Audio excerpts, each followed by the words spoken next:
Why do you keep calling me Calvin? Well, that is your name, isn't it? Calvin Klein? It's written all over your underwear. Surely you can't be serious. I am serious. And don't call me Shirley. Fredo, you're my older brother, and I love you. But don't ever take sides with anyone against the family again. Ever. It's the Al Travis Show. We've got with us Senator John Jasinski. Love having him on the program. He's pretty much a regular. We've fallen apart for some reason. Haven't had you on for a while. Senator, I don't think I've asked you this. Just to start, if you go back all the way, let's talk September, October, when you had a debate with the president and Trump, and then he goes out and Hillary, and then the whole election cycle. Then you get into this, what happened here in Minnesota with our own governor running for vice president. You look at the House being split 67-67, but then somebody, cheater, pumpkin eater, didn't sit in the thing. So the Democrats don't show up for 3 weeks, and then the Supreme Court gets involved to say what the word is. You guys are split 34-33, but one of your senators is in the Huskow for, are in trouble for possibly burglarizing your mother's home. You get another senator on the other side now who gets in trouble for child pornography or prostitution. Have you ever, in the history of forever, seen this happen in Minnesota politics? This is the strangest 6 months, hands down, correct? I would agree, Al. It's been the strangest, but I think we have 2 months left to go of pretty strange stuff happening too. So, do you think it'll only be 2 months? Do you have any? This would be the start-off question to you. Will the Senate and the House be able to come together? All I'm hearing is you're miles and miles apart. Can you figure this out? Yeah, the weird thing this year, obviously, that I've just been more and more involved now that I'm on the Finance Committee, is we have two sets of targets. So you have the House targets and the Senate targets, and we're going down the path with what we're trying to get our budget bills done. And when those get passed, now we go to conference committee, and our targets are completely different. So how you get that bill put together and actually agree on both those with all those 13 different committees is going to be very interesting, I would say, to put it lightly. And even if you got that done, as I understand it, because he seems to not be around much, maybe his people are, then the governor steps in. He's got to agree with all this, right? Is he? Can you tell me? Is he in on this process on the daily? Is he throwing in? I don't even know if he's in Minnesota, Al. Well, I get that. Okay. People are saying too easy a shot at the. I think with a $6 billion structural deficit, he'd be working on things here in Minnesota, but he doesn't seem to be wanting to do that. I've tried to cut him. Are his people in on this? I mean, he wouldn't sit on 13 committee meetings, so he has people. Are his people there daily saying the governor won't go for that, or the governor will, or anything like that? Or is this going to be a blind shot when you guys get it figured out? I have not seen a lot of communications with his administration and our group at all, and I've seen it's probably been the worst I've ever seen it in my 9 years here. When I first came in, we'd have morning breakfasts over at the governor's mansion. We'd have meetings and do things like that. Absolutely zero. I've not seen any of that this year. Let's talk a little high-level stuff as long as we're talking about it. Then he has yet to declare what he wants to do. It's got the look of I want to run for president. I think when you come to your own home state and the veterans boo you, you gotta look in the mirror. I don't think that's a good look. Maybe he is, maybe he isn't. But the fact that he hasn't said I'm going back for the governor has left a lot of people on the sidelines. Got to find out who we're competing against. Is this brilliance on his part? Is this he just can't make up in his mind? And how has that hurt everybody else? Well, I hate to say anything I've seen him done is not brilliant. So a leading question, Al. You're doing it again. Okay, too easy. You set me up too easy for that one. But I just softball, and it's out of the park. Okay, you hit it out. Okay. I don't know what he's thinking, to be honest. I used to think I understand the guy. I just don't understand him anymore. I really don't. Okay, but let's go on the Republican side of this, so it's not such an easy hit. There is the Senate seat there. If what's her name runs, Ellen, she runs, the House seat would be open in two. I don't know why her name's escaping me. We got a governorship, all 5 of the state offices. I don't see many names of Republicans jumping in yet. Do you think this happens after the session's over? Back to, does it make sense for the Democrats to push this, getting the job done as back far as possible? Why are the Republicans not jumping in? I think we're honestly focused on Smith. getting through the session, getting a budget, a 2-year budget for the residents of Minnesota, and working with that. That's been our focus. We've obviously had some bumps in the road along that way with some things going on, but I think all of us are focused on getting this budget done, trying to get done on time. Whether that'll happen or not, I don't know. I just can't see it how it gets done. In my 9 years with seeing what's happened and a tied House and what's going on in the Senate, I think it's going to be a difficult thing to get done. So. Well, and that's a great answer, sir. You're a great politician. But if, if Smith gets out and then Craig maybe want to run for that spot. So those are all the pieces that are moving around we don't know of. I can't imagine, and I'm just throwing it, he has not said this to me. Senator John Jasinski wants to run for governor, wants to run for the Senate, whatever it is. You can't, and I know you're working hard on the budget. You can't possibly not be looking at trying to raise money. Who do I get to? So, this takes so much time and energy. I appreciate you all want it. We're just working on the budget. If this is anything anybody wants to do in the Republican Party, they have to be at least behind the scenes racking up money, trying to, am I wrong? I mean, this is a tough. No, you're Okay. not wrong. I mean, we're Okay. raising money. I'm raising money, trying to do that for 2026. There's no doubt I'm doing that. I think of that. I make calls almost every single day. Okay. So I'm doing that as well. But no, I think as far as me personally, I think, and who's running for governor and who's running for U.S. Senate and all that stuff, that's not on my mind right now. All right. That's fair enough.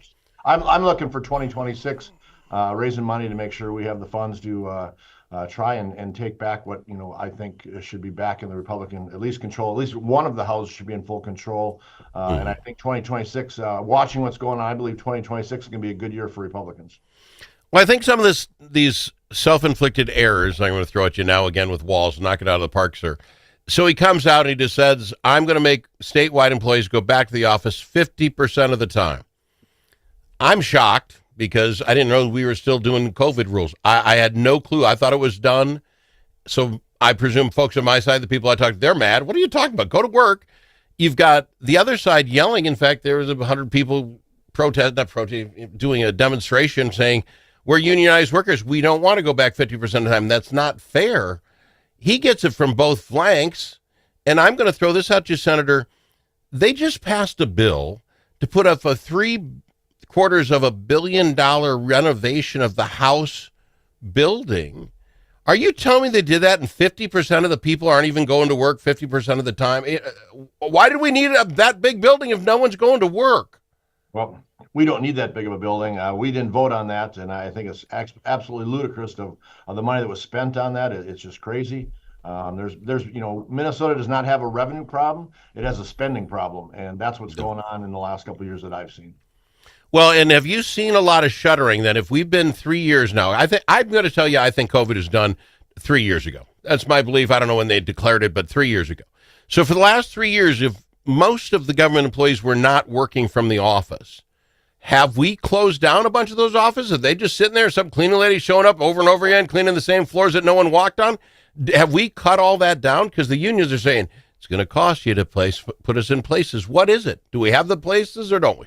I don't know the specifics on that. I think they have. I don't think they shut down any buildings, but I think they've given up some leases on certain office spaces on things like that. So it's unfortunate. I didn't come from that era. I think being at work in person is the way you do it. Just being in the legislature when we were remote, there was not the relationships. I mean, you didn't get to talk to someone in the elevator, walking down the hall. I think this business, or not a business actually. I mean, I'm a businessman, so I think relationships are the way you get things done.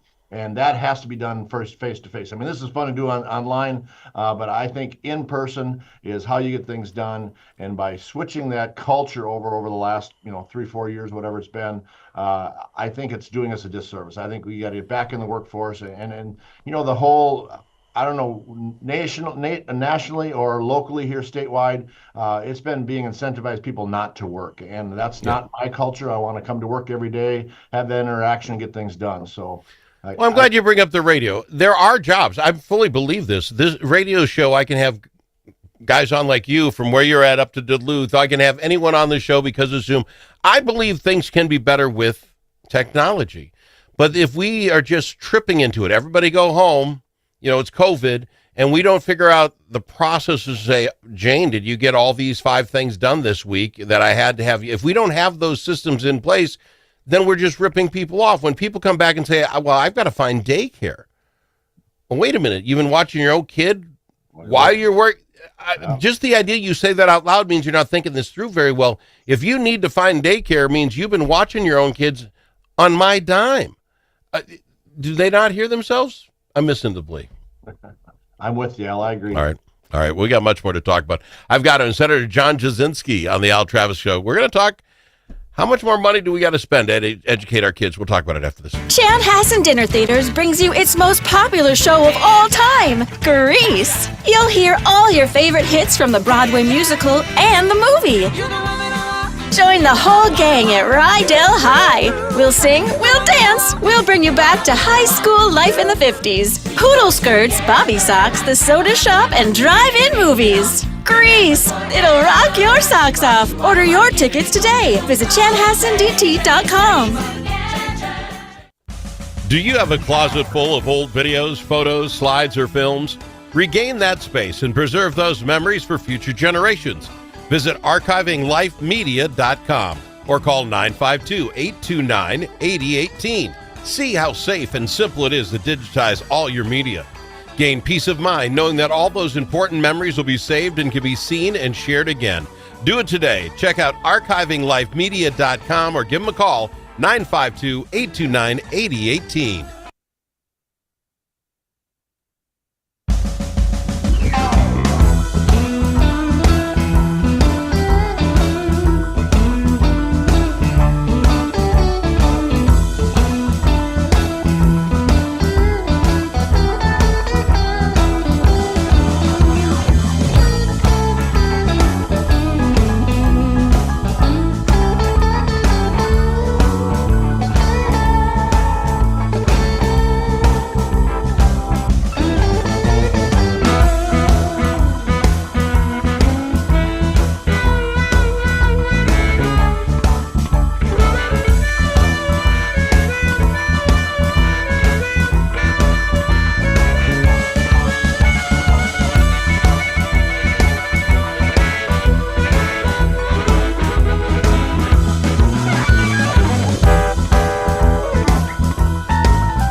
The Al Travis Show, the last place you can go and hear all sides. Respectful, thoughtful, and grateful.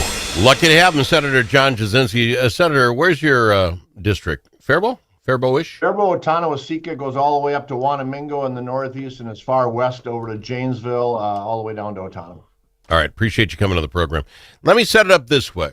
Since I've been doing this gig roughly 30 years, every 2 years, the University of Minnesota comes to the state and asks for just about $500 million. You know, if you don't do it, we're going to raise our tuitions. God, I can't do anything about it. You know, it's really tough out here. 2 years ago, they passed hey, if anyone makes less than $80,000 a year, free college for you. Don't you worry about it. We'll take care of it. I said at the time that's going to raise tuition, by the way, because there's no downside pressure. Hey, what do you care if you're the bottom third of the group? Because you're not paying a darn thing. Top part, they don't care. They got money. So, okay, I said it. They put it out there. Last week, we find out in a House committee that 2,100 people at the University of Minnesota, 2,100, make more money than the governor of the state of Minnesota.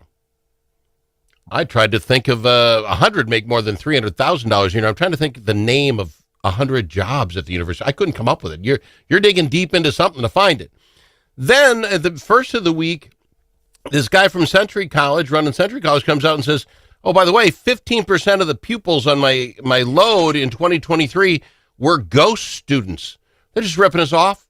Some guy in a basement somewhere signs up for 4,000 classes, gets his $3,000 federal money, then doesn't go to the class, and he says, what are you going to do about it now? And I'm thinking to myself, this is the stupidest thing I've ever heard. And today, thank you very much. According to KSTP, according to Scott Olson, head of the Minnesota State, it looks like we're going to have to raise tuitions if the Senator Jasinskis of the world don't give us more money by 18% in the next 2 years. Do they not hear themselves talk? 15% of our people do not exist. I need more money. You're the chancellor. Don't let the 15% rip you off, and that's 15 of the 18. Am I missing something, Senator? Are we this ridiculously easy with our money? Well, the waste, fraud, and abuse we've been talking about for years, it just continues in almost every department. You were seeing it. As I said, we don't have a revenue issue. We have a spending issue.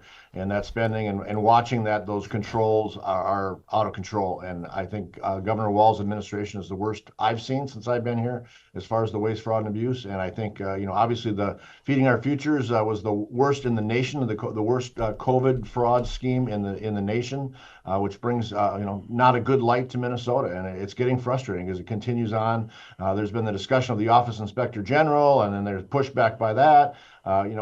People want their money spent wisely, and if it's not done, it creates frustration. That's exactly what's going on here in Minnesota. I don't even know how to ask you. Do you think that's true? And here's my point. The Democrats on the House side, there was a bill put out that would be mandatory for state people, if they suspect fraud, to turn it in. Al thinks that's a simple little deal. We expect you, if you see fraud, to turn it in. On a party line vote, the Democrats said no. Now, if you were serious, if maybe you and I are the only people we don't get it. If that were true, that Minnesotans were tired, those humans wouldn't have a job next time. You literally voted that I don't care if you tell us if you see fraud. Not my deal. You get my point? I don't know. Maybe somebody's polling somebody's senator, and it's coming up. People don't care that much. Am I wrong? No, people care what's going on. Then how do they pull that vote? How do they pull that vote? In 30, not one Democrat lives in a district that would like you to turn it in fraud if you see it. Not one.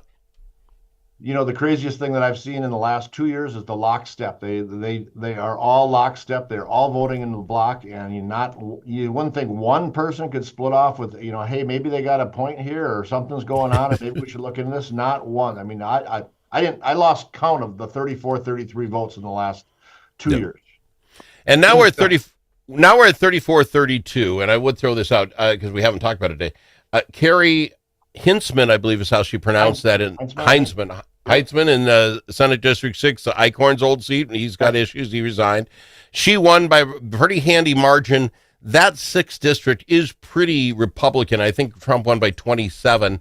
Now, he's not going to be on the ballot, and, less people show up, yada, yada. But I think that's a pretty safe seat that she's coming in. But that still makes it 34-33. Does it change everything? You called it lockstep. Is this poor gal working this hard to get this job to just be the underclassman? Well, it takes time. And again, I think 2026 will be a good year. So, that vote does help. I mean, there are some, possibilities of someone coming over. We've got a couple bills coming up that we think we have a couple people that are going to cross the line. They seem like they talk that way. It comes down to the end, and I don't know what happens between the time they're talking and the vote. But we've thought we had a couple of votes over this year so far, and it seems it comes down to the actual vote, and it doesn't happen. So, no, that extra vote's really going to help. Carrie did a great job. Carrie Heinzman did a great job in District 6 up there, getting out and getting things. So we have an important election on the 29th, and we want to win that district, and I think we will. But you never take that for granted, especially what's going on in nationally and locally here. So we want to make sure we get that spot, and we're pushing for 2026.